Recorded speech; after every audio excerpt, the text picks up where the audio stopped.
Hey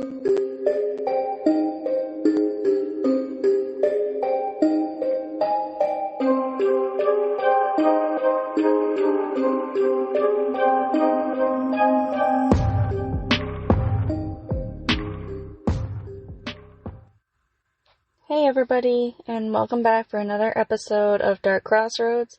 This is your host, Roxanne Fletcher, and today we are going to be covering a cold case that has been cold for a long time, and they are still looking for answers, and I'm hoping that shedding some more light on this case can help family and friends get the answers that they deserve. So today we are going to be covering the case of Betsy Aardsma. It was a quiet Thanksgiving week on the campus in the fall of 1969 when 22-year-old Betsy was stabbed to death by a single stab wound in the stacks of the Betsy Library at Penn State in University Park, Pennsylvania. Elizabeth Ruth Aardsma often went by the nickname Betsy. She was the second of 4 children. She was born in Holland, Michigan, to Esther and Richard Aardsma, and raised in a middle-class, religious, and conservative household. Betsy's father was a sales tax auditor for the Michigan State Treasurer, while her mother was a housewife. As a child, Betsy displayed a passion for art and poetry. By adolescence, she had developed somewhat liberal ideals and displayed a concern for the underprivileged. Betsy attended Holland High School and performed well academically, graduating with honors in 1965. Shortly after graduating from high school, she enrolled in Hope College in the fall of 1965, with aspirations to become a physician. Her roommate, Linda, later recollected that Betsy was an intelligent and fascinating individual who exhibited feminist traits. In the fall of 1967, Betsy enrolled at the University of Michigan, studying art and English and sharing an apartment with 3 other female students. By her senior year, she had begun dating a medical student named David Wright, who, by all accounts, was her first serious boyfriend. She graduated from this institution with honors in the summer of 1969. Upon graduation from the University of Michigan, Betsy initially intended to join the Peace Corps and travel to Africa, although she opted to enroll at Pennsylvania State University, also known as Penn State, when she discovered that David, her boyfriend at the time, intended to study there. He hadn't told her that he could not guarantee that he would remain loyal to her if she traveled abroad for any significant length of time, so she decided to stay and went to this college. Betsy enrolled at Penn State in early October 1969. She resided on campus in Atherton Hall and shared her residence with a student named Sharon. Sharon would later recall that Betsy seldom pursued extracurricular activities and spent much of her free time either studying or on weekends traveling to Penn State Hershey to spend time with her boyfriend David. By Thanksgiving, Betsy is known to have exhibited symptoms of stress due to the fact that she had fallen behind on an English assignment. She spent the day prior to Thanksgiving with her boyfriend in Hershey, Pennsylvania, his roommates, and their girlfriends before returning to her dormitory the following day, with the intention to meet her professors for advice on a research paper she needed to complete for her assignment. David drove Betsy to a nearby bus stop in Harrisburg on the afternoon of November 27th. At the time of her death, Betsy had been in a relationship with David for approximately 1 year, and the two had discussed plans to become engaged by Christmas. She had been a student at Penn State for just 8 weeks when she was murdered. On the afternoon of November 28, 1969, Betsy and her roommate Sharon left their residence to visit Penn State's Betsy Library to obtain research material for her English paper. Along the way, the two parted company, having formed plans to reconvene later that afternoon to watch either Easy Rider or Take the Money and Run at a movie theater that evening. At approximately 4 p.m., Betsy spoke with one of her professors, Nicholas. She talked to him about her intentions to visit the Stack Library. Shortly after this, she encountered two friends named Linda and Robert, who she briefly talked to before entering the library. She then placed her purse, jacket, and a book inside a carrel assigned to her before walking toward a card catalog. Having found the reference she sought, Betsy walked down a flight of stairs into the level 2 core stacks at approximately 4:30 p.m.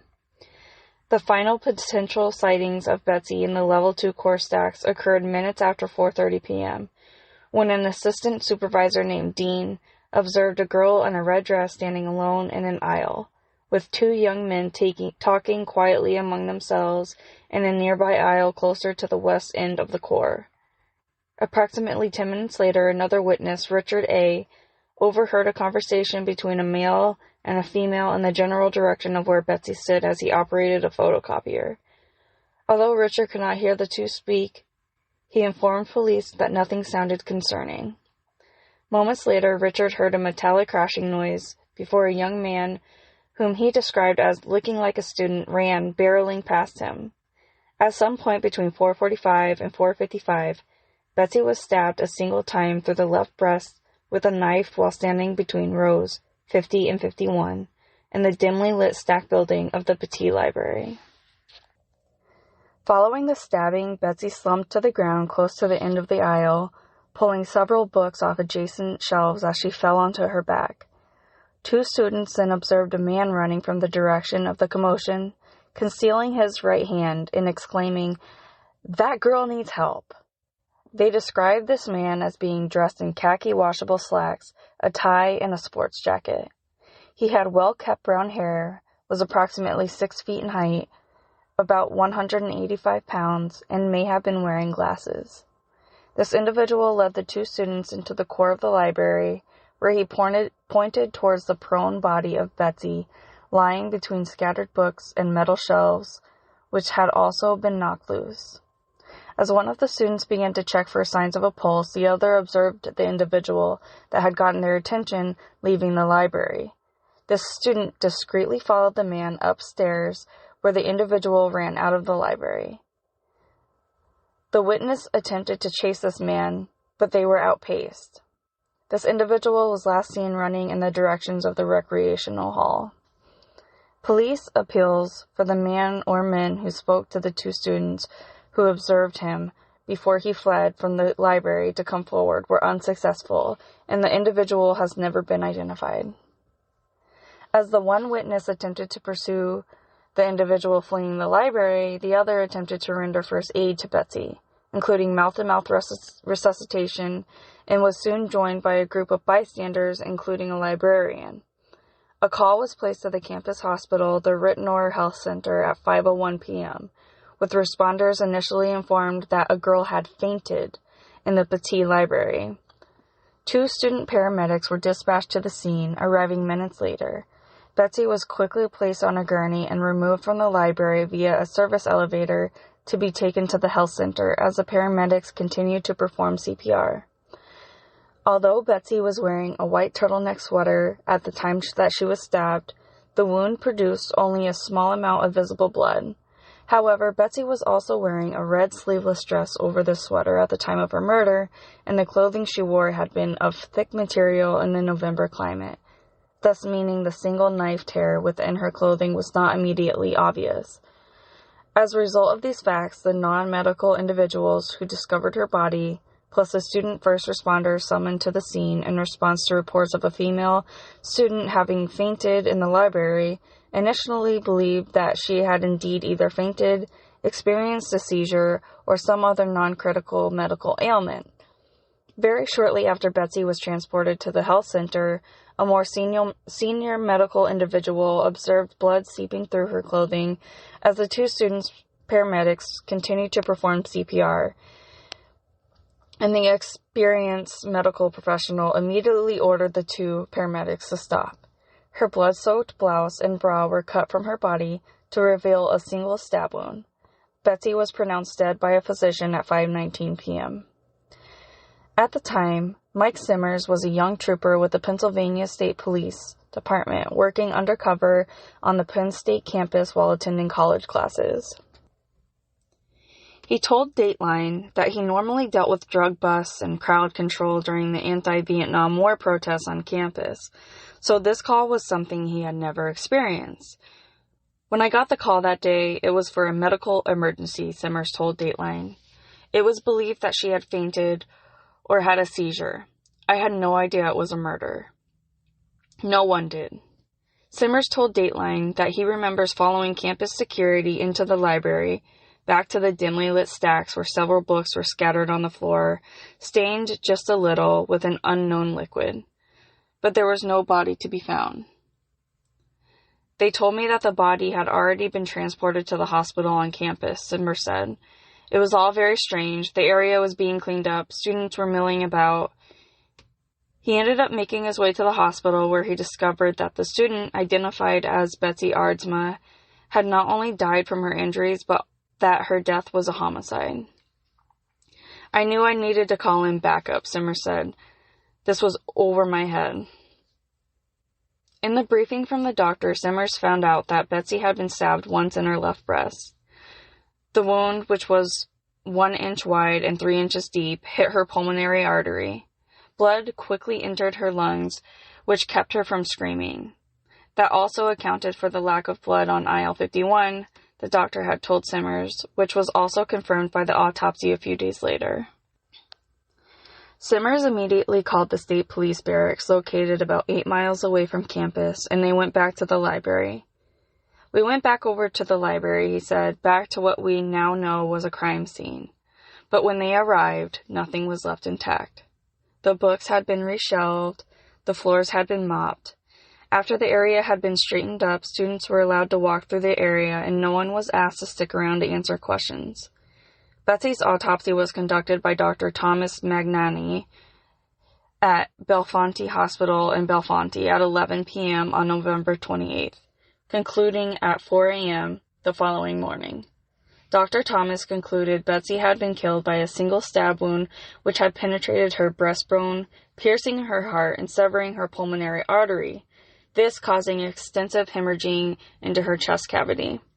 Death had occurred within 5 minutes, and Betsy would have been unable to scream for help as she essentially drowned in her own blood.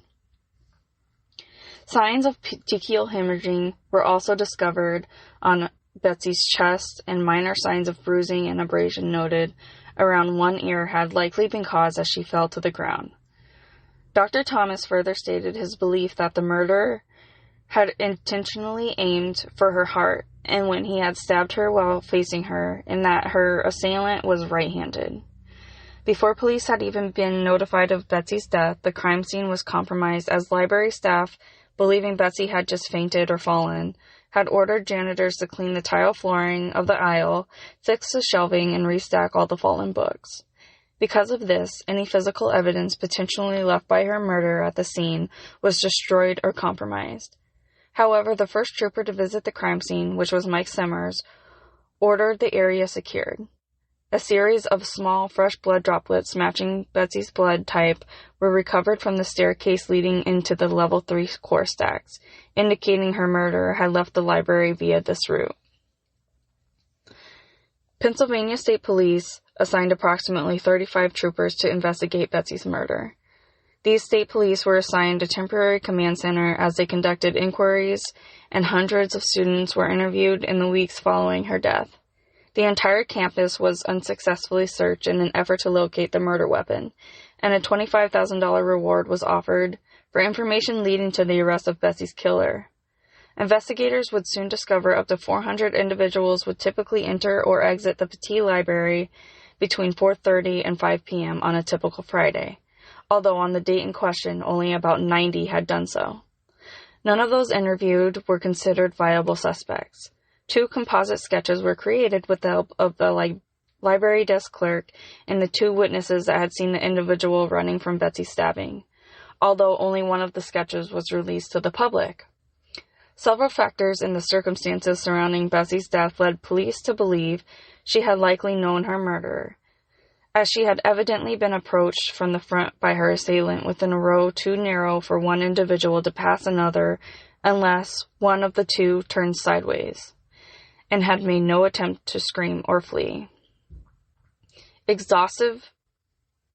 Exhaustive research and questioning also led investigators to discount any possibility she had been stalked, and she had not been expected to be at Penn State that day, besides being with her boyfriend, who was quickly eliminated from the inquiry. Betsy had recently expressed concerns to one of her friends about potentially becoming a physician's wife and a mother while she was still young, but none of the entries in her diary or the letters she regularly wrote to her boyfriend indicated she felt reluctant about her relationship prospects with David, and nothing suggested she was interested in another person or had otherwise felt intimidated and or uncomfortable during the 8 weeks that she had been enrolled at Penn State. Trooper Mike Zimmer stated, "Personally, I think it was one of her fellow students who knew her. This was up close and personal. I just feel it." A few aisles from where Betsy had been murdered, in a section of the core used to store desks and spare shelvings, investigators observed a desk with a seat pulled backwards. Atop this desk was a half-empty can of soda and a small stack of inappropriate magazines, some of which dated as recently as October and November of 1969. Also, more than 24 more of these magazines were found concealed between books in the aisle where she had been murdered. Although partial fingerprints were obtained from this can of soda, the prints did not match any within police databases. Other theories investigators considered were the possibility that Betsy may have been murdered by a person that may have been interested in her, that she may have rejected. A lot of may-haves there. Or that she may have witnessed a drug deal and been murdered to ensure her silence, or had been murdered due to an unsettled drug debt. However, although Betsy did smoke cigarettes every now and then and very occasionally drank alcohol, acquaintances were adamant that she was not a user of drugs. Detective Zimmer said, "There are so many people who worked this case, doing everything that they could do, but it was a perfect storm. We just couldn't solve her case." Simmers told Dateline there are many theories floating around about what could have happened to Betsy, but he believes it was someone who was close to her. Despite several leads of inquiry being pursued and hundreds of potential witnesses interviewed over the span of several years, no individual was arrested for her murder. Despite the efforts of Pennsylvania State Police and the president of the university, who had conducted his own private investigation into the murder, the case gradually became cold, and the number of investigators assigned to the case decreased as potential leads to pursue became increasingly scarce. Betsy's murder remains unsolved to this day, and records pertaining to her murder remain sealed under the state's Open Records Act. However, the Pennsylvania State Police are still actively seeking information on the case. I just want to point here that I am not personally accusing or suggesting anything about this case, and I am not accusing anybody of anything. I just am trying to relay facts and ideas others have come out about this case. I don't have an opinion of who might have done this. I don't have an opinion of what went down or anything, but if you have any ideas or thoughts, please email us and let us know at www.darkcrossroadspodcast.com or darkcrossroadspodcast@gmail.com. Let us know your thoughts and opinions. But with that, we're going to head into the suspects of the case. The first suspect that was listed was William Spencer. William was a 40-year-old sculptor who had relocated to Pennsylvania from Boston with his second wife shortly before Betsy's murder. He had previously co-founded the Café Lena with his first wife in Saratoga Springs, New York in May of 1960, but had recently relocated to Pennsylvania with his second wife, obtaining employment teaching sculpture at a local college as his wife studied for her PhD. Spencer was first reported to police as a potential suspect in Betsy's murder after allegedly confessing to having killed that girl in the library at a Christmas 1969 gathering of faculty members. These claims led to him being formally questioned by investigators in early 1970. According to Spencer, he and Betsy had been acquainted, and she agreed to pose nude for his sculpting classes to earn extra money. He had been in the level 2 core stacks at the time of her murder and had seen her murderer, whom he insisted had been wearing an overcoat. He offered to construct a bust of the individual he had seen for investigators, which he later provided to the task force assembled to apprehend her murder. Police quickly dismissed Spencer's claims, as he and his wife had relocated to Pennsylvania just weeks before Betsy's murder, offering little time for the two to become acquainted. His claims that she had been a nude model were never corroborated and was rapidly dismissed by investigators and acquaintances alike, as Betsy was known to be a good, shy, and quiet young woman. Another suspect that was listed in the case is Larry Moorer. One student who initially developed investigator suspicion was a classmate of Betsy's named Larry Moorer. Larry is known to have become acquainted with Betsy in the weeks before her death, on one occasion taking her for a coffee. No ill feeling is known to have existed between the two, and Larry is known to have been cleared as a potential suspect in the murder, although it is unknown whether he actually passed or failed a polygraph test. However, Larry was a blonde individual of average height who did not wear glasses, making his physical appearance markedly different from that of the individual seen by 3 eyewitnesses, one of whom had been a classmate of his, running away from the level 2 core stacks immediately after Betsy's stabbing. Another person that came up was Richard Hafner. Though Betsy's murder remains officially unsolved, local investigative journalists and 2 independent authors have published testimony and reports which strongly indicate Penn State geology professor Richard. Their accusations say that he may have been responsible for her death, which has been described by one author as Pennsylvania's most infamous unsolved murder. The evidence indicating Richard's guilt of Betsy's murder is circumstantial. Richard was never charged with her murder, and he died in 2002. Author Derek Sherwood and investigative journalist David DeCock have each published books focusing upon Betsy's murder. Both authors strongly believe Penn State professor Richard, who then was a 25-year-old geology student at the university, was responsible for her death, and not Moorer or Spencer. A well-respected but socially awkward individual, Richard is known to have taken extreme measures to obtain platonic relationships with women to conceal his homosexuality. On one occasion in 1968, he is known to have traveled from Pennsylvania to Massachusetts to inform a girl that he barely knew that he loved her. He had arrived unannounced at her apartment to inform her of this fact, only to be surprised when she slammed the door in his face.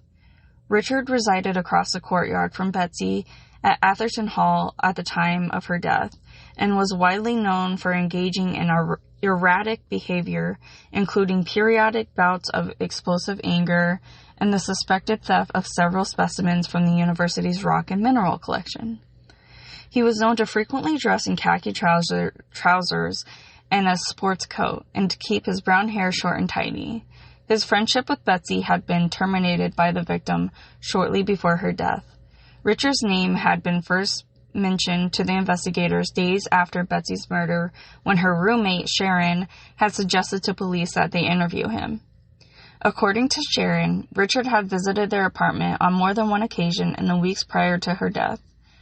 Richard was questioned by investigators in early December 1969, and he freely admitted having become acquainted with Betsy in late October and to have occasionally socialized with her, although within approximately 1 week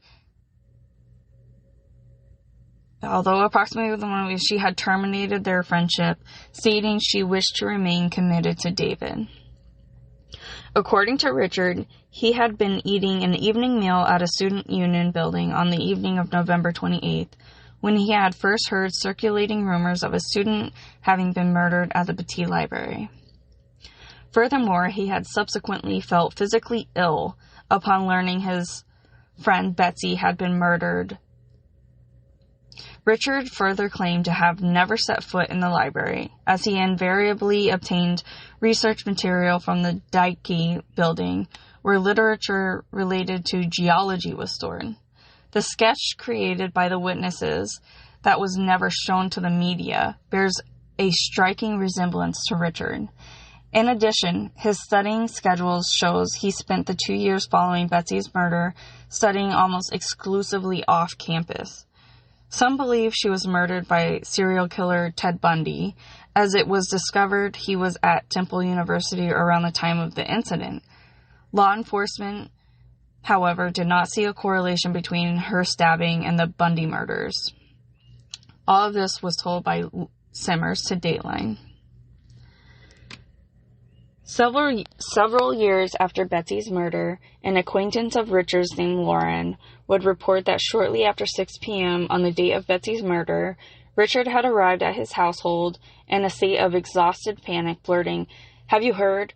A girl I dated was murdered in the library."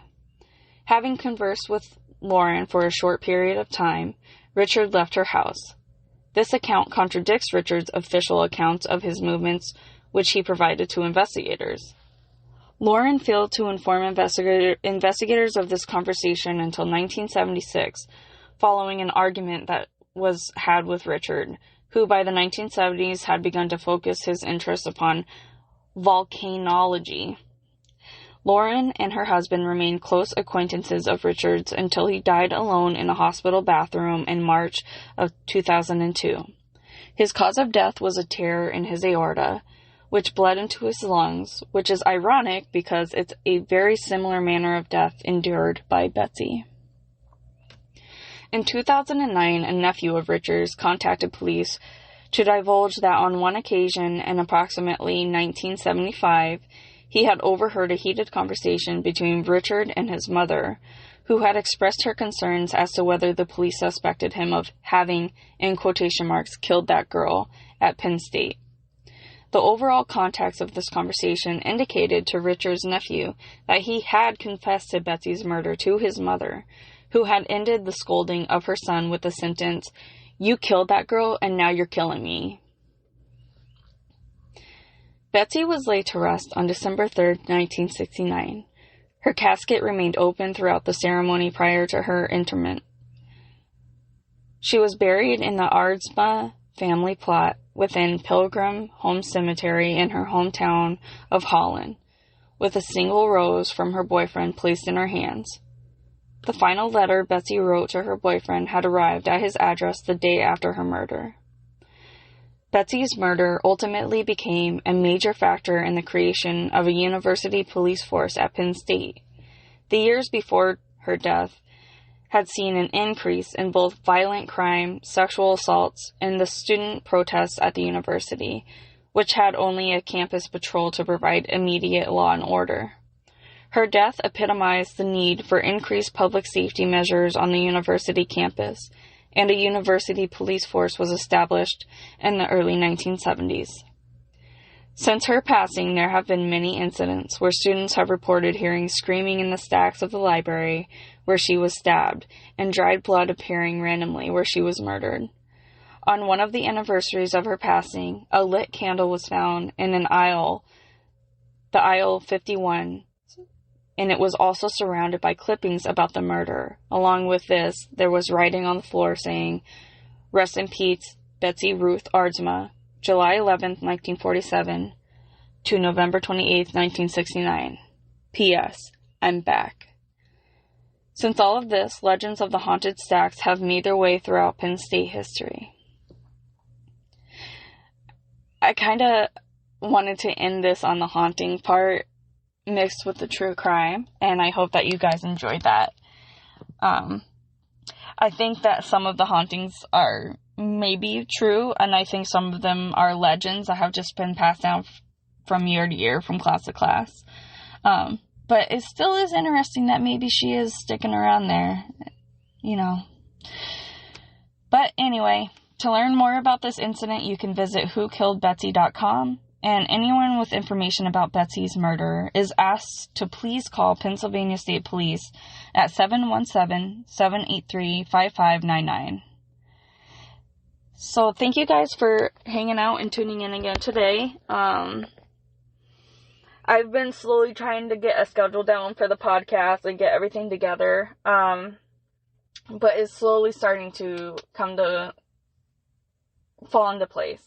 But if you guys have any suggestions for cases, or if you want me to cover anything, or any scary story suggestions, or your own haunted cases, you can contact us whenever. Please do so at www.darkcrossroadspodcast.com. You can also find us on Facebook, Instagram, Twitter, TikTok, Pinterest, YouTube, everywhere basically. And you can contact us on any of those sites. Please don't forget to like, follow, and subscribe. Send us a rating, because when you do that, it helps us get higher up on the polls and more people can see us, and we can just keep contacting more and more people and getting more and more stories and keep this podcast going. You can also donate at patreon.com/darkcrossroads. Every donation helps this podcast to continue and goes towards the podcast, and it is all appreciated. And when you join Patreon, you get exclusive offers and behind the scenes content and yada yada yada. So don't forget to do that, and tell your friends and family about us, because word of mouth is one of the best ways for us to grow the podcast too. And I will see you guys later. So if you want to hang out some more, check us out for the next podcast episode. Alright, so be weird, stay different, and don't forget to not trust anyone. Thank you guys. Talk to you next time.